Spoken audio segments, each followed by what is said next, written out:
अस्सलामुअलैकुम दोस्तों।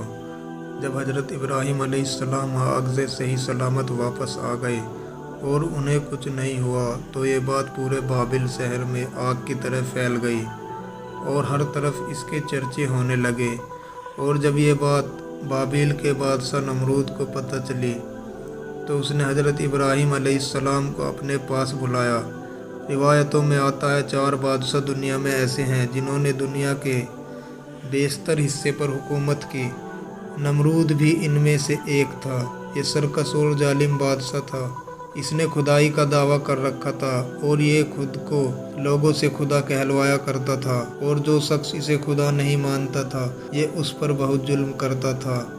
जब हज़रत इब्राहीम अलैहिस्सलाम नमरूद के पास पहुँचे तो इसने कहा, मुझे अपने खुदा के बारे में बताओ। जिस पर हज़रत इब्राहीम अलैहिस्सलाम ने कहा, मेरा रब वो है जो लोगों को ज़िंदगी और मौत देता है। जिस पर नमरूद ने कहा, ये तो मैं भी कर सकता हूँ। और उसने अपनी जेल से 2 कैदियों को मंगवाया जिन्हें सजाए मौत हो चुकी थी, और उसने एक को कत्ल का हुक्म दिया और एक को बख्श दिया। उसने कहा, देख लो, मेरे हुक्म से लोग मरते हैं और ज़िंदा होते हैं। फिर हज़रत इब्राहीम अलैहिस्सलाम ने कहा, मेरा रब तो वो है जो सूरज को मशरिक़ से निकालता है।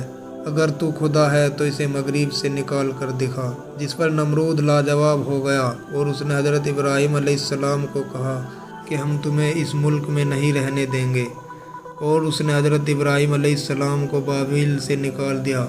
लिहाजा हज़रत इब्राहीम अलैहिस्सलाम हिजरत करके फ़लस्तीन चले गए। लेकिन नमरूद अपनी सरकशियों में मुब्तला रहा और वो नहीं जानता था कि बहुत जल्द अल्लाह का अज़ाब उस पर मुसल्लत होने वाला है। अल्लाह रब्बुल इज़्ज़त ने एक दिन एक फ़रिश्ते को नमरूद के दरबार में भेजा और उसे हक़ कबूल करने की दावत दी, लेकिन उसने तकब्बुर की वजह से इनकार कर दिया। जिस पर फ़रिश्ते ने उससे कहा कि अल्लाह की ताकत तुमसे और तुम्हारी फ़ौज से कहीं ज़्यादा है, और अगर वो चाहे तो तुझे अपनी सबसे कमज़ोर मखलूक से ख़त्म कर सकता है। जिस पर नमरूद अल्लाह से मुकाबले के लिए तैयार हो गया। फरिश्ते ने उसे 3 दिन का वक्त दिया। जब उसने हक़ कबूल नहीं किया तो अल्लाह रब्बुल इज़्ज़त ने तीसरे दिन मच्छरों का एक बड़ा लश्कर उसकी फ़ौज की तरफ भेजा, जो इतनी कसीर तादाद में था कि सूरज की रोशनी भी नज़र नहीं आती थी। उन मच्छरों ने नमरूद के लश्कर के सभी सिपाहियों का खून चूस लिया और उनकी सिर्फ हड्डियाँ बाकी रह गई।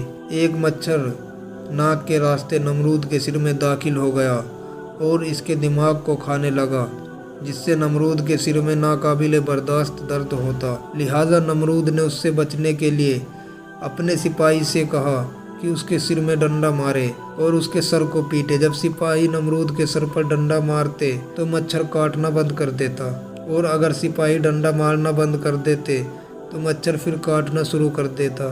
लिहाजा नमरूद की हालत ऐसी हो गई, अगर कोई उसके दरबार में आता तो वो उसे अपने सर पर जूते मारने को कहता, और इस तरह जब तक वह जिंदा रहा उसके सर पर जूते पड़ते रहे, और इतनी बड़ी सल्तनत का बादशाह जिल्लत के साथ मर गया। तो दोस्तों, ये था नमरूद का वाक़या। अगर आपको ये वीडियो अच्छी लगी हो तो लाइक करें, कमेंट करें और अपने दोस्तों के साथ इसे शेयर करें। और मज़ीद इस तरह की इन्फॉर्मेटिव वीडियो देखने के लिए हमारे चैनल को सब्सक्राइब करें। अल्लाह हाफिज़।